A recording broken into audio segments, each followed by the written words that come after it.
नमस्कार सांग मैंने जय जगन्नाथ। समय आ परिस्थिति केतेबेले भी बदली जाइपरे यह केबे भी चिरस्थायी। जेतेबेले मनीष शरीर में शक्ति आसी जाइए सेतेबेले से अखाद्य को मध्य खाद्य करी खाई जाइए।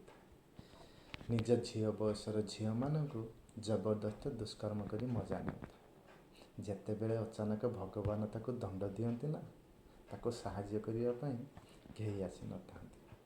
सीए सीना गाई छेली मेढ़ा इत्यादि को खाई जाए किंतु मला परे ता शरीर को कुकुर मध्य खाती। तेणुक केबे क्या छोट बोली भावी मजाकी करंतु ना।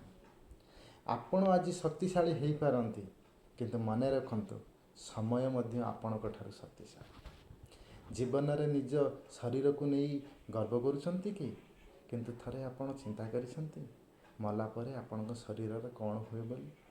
निष्पत्ति आपणक हाथ। वीडियोटी भल लगी कमेंट माध्यम जनाए। जय जगन्नाथ।